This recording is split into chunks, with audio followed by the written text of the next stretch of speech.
আমন্ত্রণ বিশ্ব বাংলায়, সঙ্গে আছে আমি সাদিয়া ইসলাম তৃষা। শুরুতেই সংবাদ শিরোনাম। 96 অবৈধ অভিবাসীকে আটক করেছে মালয়েশিয়ার ইমিগ্রেশন বিভাগ, আছেন বাংলাদেশিরাও।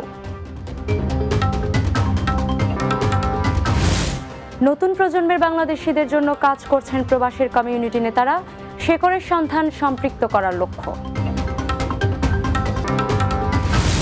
এবং গ্রিসের ট্রেন দুর্ঘটনায় নিহত 57 জনের ন্যায় বিচারের দাবিতে ধর্মঘট বিক্ষোভ, অ্যাথেন্সে সমাবেশ অনুষ্ঠিত।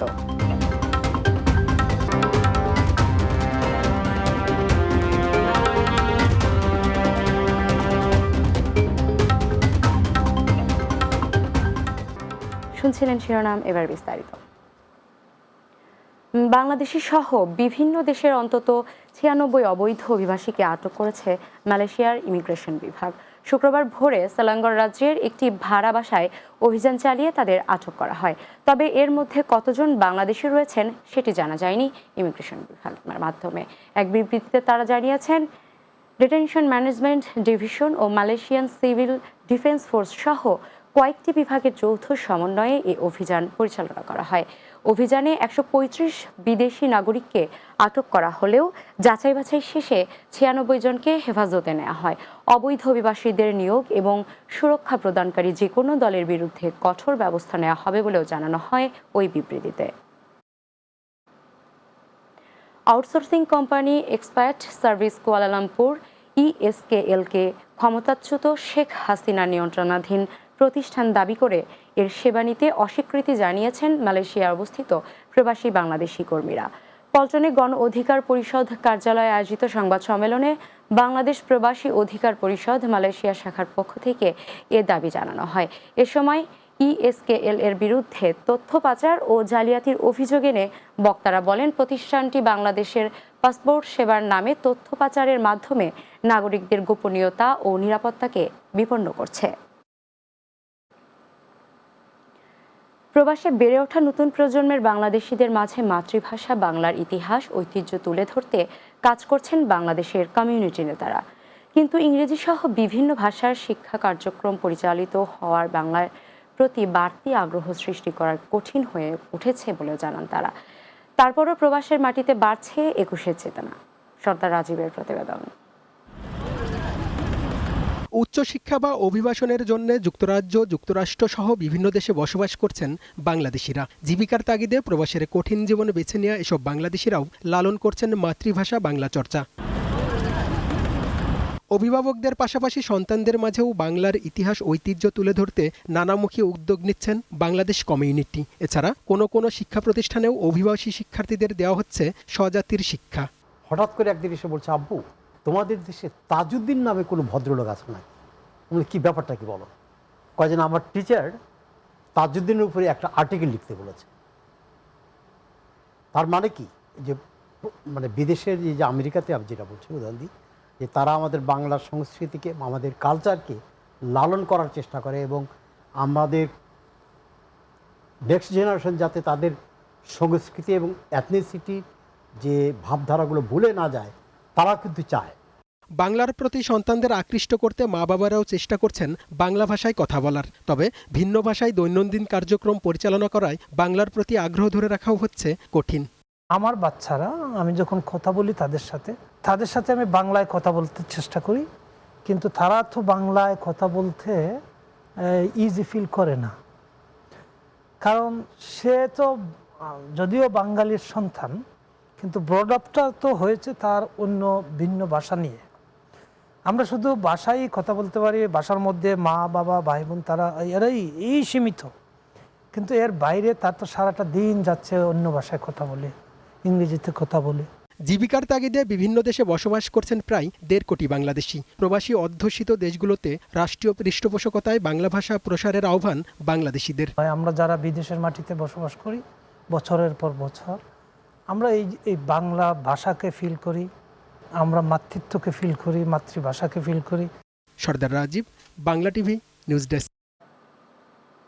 2023 সালের 28 ফেব্রুয়ারি গ্রিসের ট্রেন দুর্ঘটনায় নিহত 57 জনের ন্যায় বিচারের দাবিতে ধর্মঘট ও বিক্ষোভ করেছেন কয়েক লাখ মানুষ।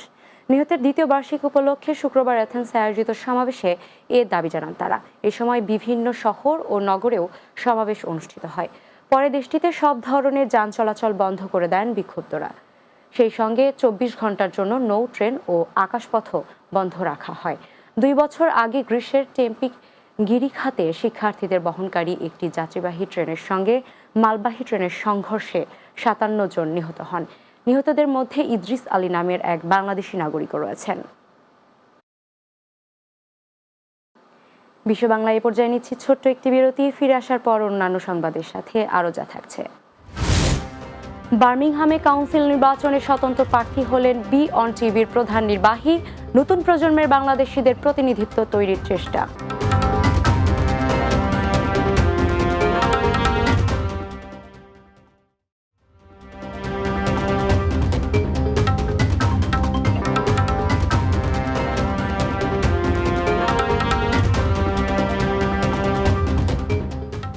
বিরতির পর বিশ্ব বাংলায় স্বাগত জানাচ্ছি আরও একবার। বার্মিংহামের বাঙালি অধ্যুষিত আস্টন ওয়ার্ড কাউন্সিল নির্বাচনের স্বতন্ত্র প্রার্থী হিসেবে লড়তে যাচ্ছেন বি অন টিভির ইউকের প্রধান নির্বাহী আব্দুল এম চৌধুরী সুমন। ব্রিটিশ বাংলাদেশি কমিউনিটির উন্নয়নের পাশাপাশি নতুন প্রজন্মের বাংলাদেশিদের মধ্যে প্রতিনিধিত্ব তৈরি করার লক্ষ্যে তাকে মনোনীত করেন স্থানীয় বাংলাদেশিরা। বার্মিংহাম প্রতিনিধি সেলিম উদ্দিন জানান, শুক্রবার বাংলাদেশ মাল্টিপারপাস সেন্টারে আয়োজিত সুধী সমাবেশে প্রার্থী হিসেবে সুমনের নাম ঘোষণা করা হয়। বিশ্বনাথ এডুকেশন ট্রাস্টের সভাপতি মাহফিজ খানের সভাপতিত্বে অনুষ্ঠান যৌথ পরিচালনা করেন শাহজালাল হাউজিং কোঅপারেশনের চেয়ারম্যান গুলজার আহমেদ ফয়সল ও বাংলা কাগজের নির্বাহী সম্পাদক রিয়াদ আহাদ। এতে বক্তব্য রাখেন দি ব্রিটিশ মুসলিম স্কুলের প্রিন্সিপাল মাওলানা কাদির আল হাসান, বাংলাদেশ মাল্টিপারপাস সেন্টারের secretary Foyzur Rahman Chowdhury, MB, Birmingham Bangladeshi জাতীয় দিবস উদযাপন পরিষদের chairman Abdul Qadir Abul, greater Sylhet development and welfare council Midlands শাখার সভাপতি ফকর উদ্দিন, বার্মিংহাম আওয়ামী লীগের সহসভাপতি শাহ মর্তুজ আলী, যুগ্ম সম্পাদক আব্দুস শুকুর, বার্মিংহাম যুব দলের সাধারণ সম্পাদক রাসেল আহমেদ ও বার্মিংহাম বাংলা প্রেস ক্লাবের সাধারণ সম্পাদক জয়নাল ইসলাম সহ আরও অনেকে। 2026-এ আস্টন ওয়ার্ডে বার্মিংহামের বাঙালি একজন ইন্ডিপেন্ডেন্ট ক্যান্ডিডেট হিসাবে আমরা সিলেক্ট করেছি। একজন খুবই talented, young, energetic, dynamic candidate Suman চৌধুরীকে আস্টন ওয়ার্ডের যারা ভোটার হল আছেন তারা স্পেশালি অনুরোধ করাম ভোট দিয়া জয়যুক্ত করতে। আমি সিলেক্ট হই সকল দোয়া যদি থাকে আমার কমিউনিটি লাগি কাউন্সিল হাউস যতক্ষণ করা লাগে আমি ইনশাল্লাহ একটা আমি ডেলিভার করব। সৌদি আরবের পবিত্র নগরী মক্কার কাকিয়াতে উদ্বোধন করা হয়েছে বাংলাদেশি মালিকানাধীন প্রতিষ্ঠান Dhakaiya Mezbani restaurant and Kacchi dining এর দ্বিতীয় শাখা। মক্কা প্রতিনিধি শেখ মোহাম্মদ রনি জানান, প্রতিষ্ঠানটির স্বত্বাধিকারী আলহাজ পাভেল রাজ লিটনের সার্বিক তত্ত্বাবধানে এতে প্রধান অতিথি ছিলেন প্রবাসী ব্যবসায়ী সোহেল রানা। বিশেষ অতিথি ছিলেন আমজদ হোসেন, আলমগীর হোসেন, হাজি শাকিল আহমেদ, কামাল উদ্দিন, মোয়াজ্জেম হক, হারুন মিয়া, ইমরান হোসেন, মুন্না নওয়াব, মাওলানা ইসহাক গাজী ও জাহিদ হাসান।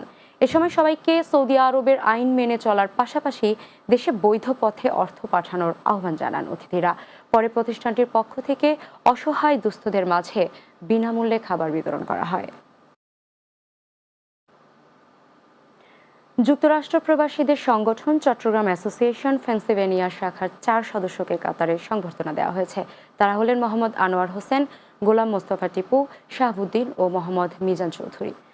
পবিত্র ওমরা পালন শেষে সংক্ষিপ্ত সফরে কাতারে আসলে কাতার প্রবাসীদের সংগঠন চট্টগ্রাম যুব সোসাইটির উদ্যোগে এই সংবর্ধনা দেওয়া হয়।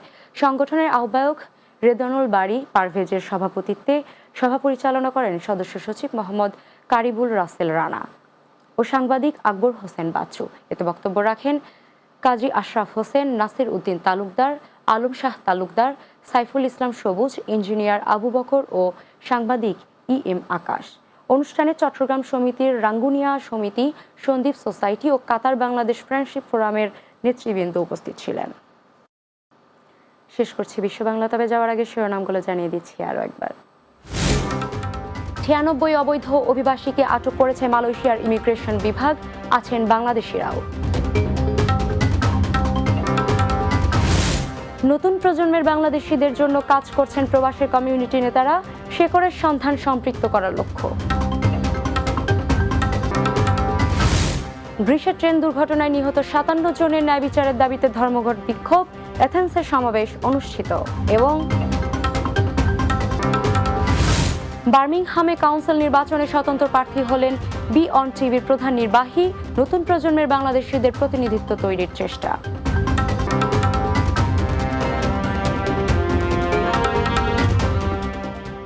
এই ছিল বিশ্ব বাংলায় এতক্ষণ সঙ্গে থাকার জন্য ধন্যবাদ সবাইকে।